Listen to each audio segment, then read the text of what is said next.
Salut à tous, c'est Stéphane Acassin, bienvenue sur Eco Positif. Je suis ravi de te retrouver pour cet épisode qui, je l'espère, va vraiment t'apporter un coup de boost et des outils concrets pour avancer dans ta vie. Si tu es nouveau ici, Eco Positif est un podcast dédié au développement personnel, à l'amélioration de soi et à l'inspiration. Et si tu fais déjà partie des fidèles, merci infiniment pour ton soutien, car tes messages et tes retours sont un moteur pour moi. Aujourd'hui, on va parler d'une compétence qui peut transformer la qualité de nos interactions, de nos relations et même de notre façon de voir le monde. Il s'agit de l'écoute active. Alors on entend souvent parler d'écoute active, mais qu'est-ce que ça veut vraiment dire? Contrairement à l'écoute passive, où on laisse juste passer les mots sans vraiment y prêter attention, l'écoute active, c'est être vraiment présent, concentré, en s'impliquant dans la conversation. L'écoute active, c'est plus qu'un simple « j'entends ce que tu dis », c'est un « je veux comprendre ce que tu ressens, ce que tu veux dire et pourquoi c'est important pour toi ». Ça inclut des éléments verbaux et non verbaux comme regarder l'autre dans les yeux, hocher la tête pour montrer qu'on suit, poser des questions ouvertes pour encourager l'autre à partager davantage. Imagine un instant que quelqu'un te parle d'un sujet important et que tu es distrait. Si cette personne remarque que ton regard dérive ou que tu consultes ton téléphone, il est probable qu'il se sente ignoré, voire rejeté. L'écoute active évite ces malentendus, elle montre à l'autre qu'il est entendu, qu'il a de la valeur et que ses pensées comptent. Et bien sûr, cette capacité à être vraiment à l'écoute va bien au-delà du simple fait d'entendre. Elle crée des connexions humaines profondes. Pourquoi est-ce que l'écoute active a un tel impact sur nos relations ? Eh bien, quand on écoute vraiment quelqu'un, on lui donne un espace pour s'exprimer pleinement, sans jugement, sans interruption. C'est quelque chose de rare qu'on a souvent tendance à vouloir répondre tout de suite, à donner notre opinion, à conseiller, mais parfois, les gens veulent juste être entendus. Prenons un exemple. Imagine que ton ami te confie une difficulté qu'il vit en ce moment. Ta première réaction pourrait être de lui donner un conseil pour arranger la situation.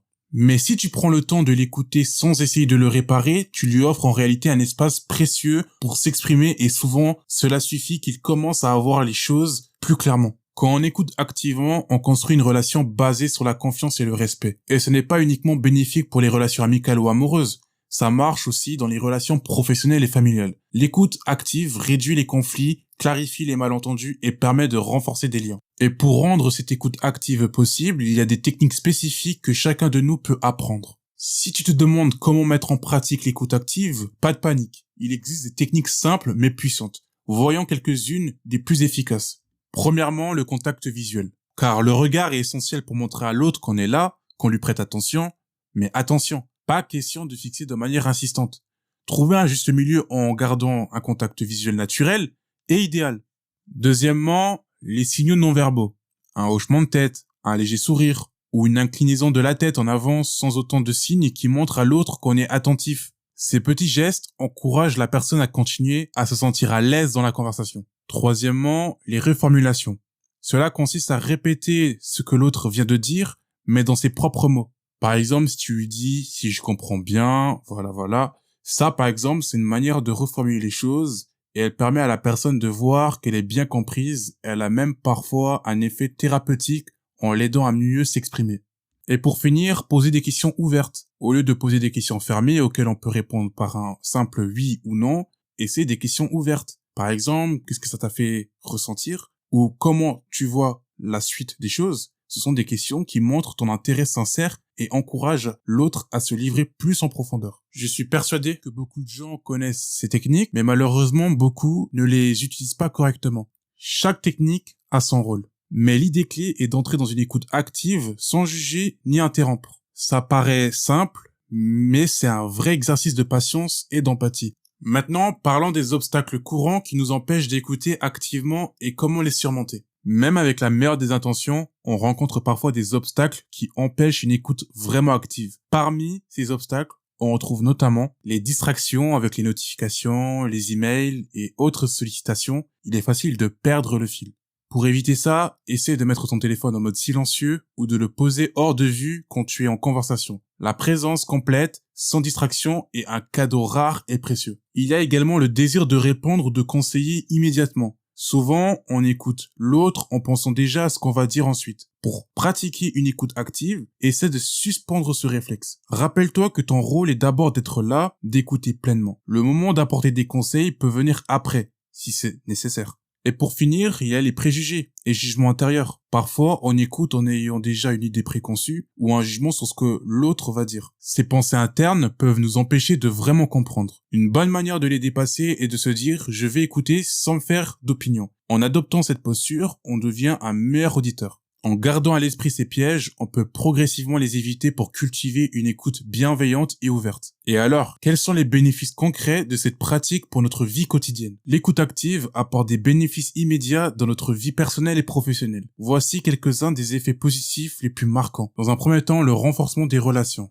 En écoutant vraiment les gens, on crée des liens basés sur la confiance et le respect. Cela solidifie les relations car chacun se sent compris et valorisé. Deuxièmement, la réduction des conflits. Bien souvent, les malentendus naissent d'une mauvaise communication. En pratiquant l'écoute active, on clarifie bien mieux les attentes et les besoins, ce qui réduit considérablement les conflits. Troisièmement, elle permet d'augmenter l'estime de soi de l'autre. Être écouté activement a un impact direct sur la confiance en soi de celui qui parle. Cela lui montre que ses pensées comptent, qu'il a de la valeur. Au travail, par exemple, être attentif aux idées de ses collègues ou de son équipe peut booster leur morale et leur performance. Ces bénéfices démontrent que l'écoute active n'est pas seulement une compétence relationnelle, c'est aussi un outil de bien-être pour soi et pour les autres. Mais alors comment s'engager à pratiquer cette écoute active au quotidien? Pour que l'écoute active devienne une habitude, il faut la pratiquer régulièrement. Voici quelques conseils pratiques pour l'intégrer dans ta vie quotidienne. Commence par des petites conversations. N'attends pas un grand moment pour pratiquer l'écoute active. Mets-la en place dans des simples conversations du quotidien. Par exemple, lorsque tu parles avec un ami au téléphone ou discutes avec un collègue.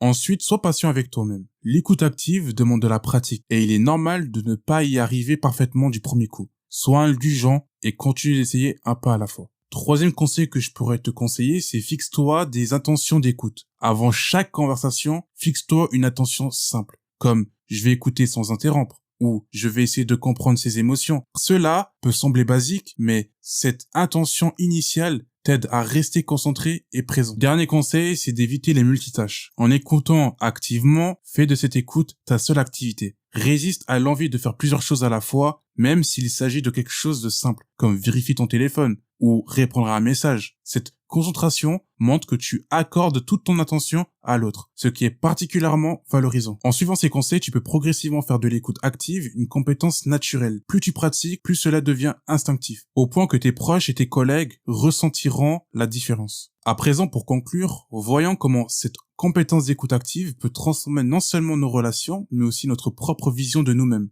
L'écoute active n'améliore pas seulement nos relations, elle nous aide également à mieux nous connaître.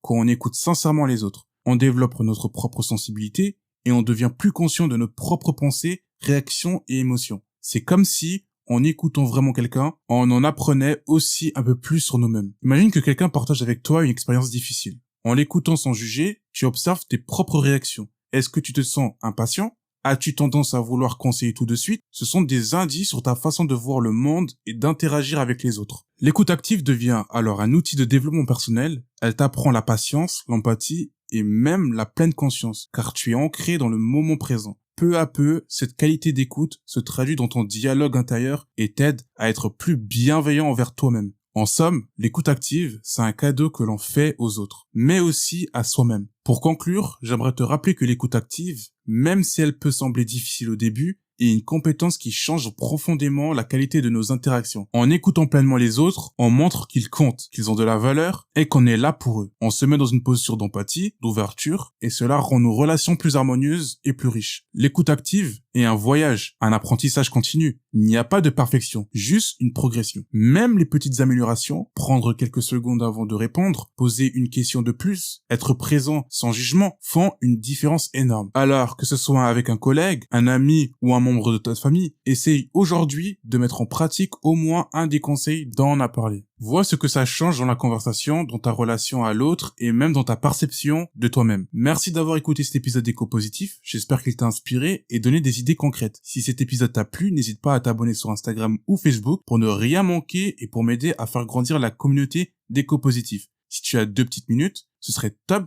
de laisser 5 étoiles sur ta plateforme d'écoute ou un like sur YouTube. Ça m'aide énormément à faire connaître le podcast et surtout, laisse un petit commentaire pour me dire ce que tu en as pensé. Ça m'aide à m'améliorer épisode après épisode. Merci d'avoir écouté jusqu'au bout. On se retrouve la semaine prochaine pour un prochain épisode. En attendant, prends soin de toi, crois en toi et n'oublie pas, chaque pas compte. À très vite.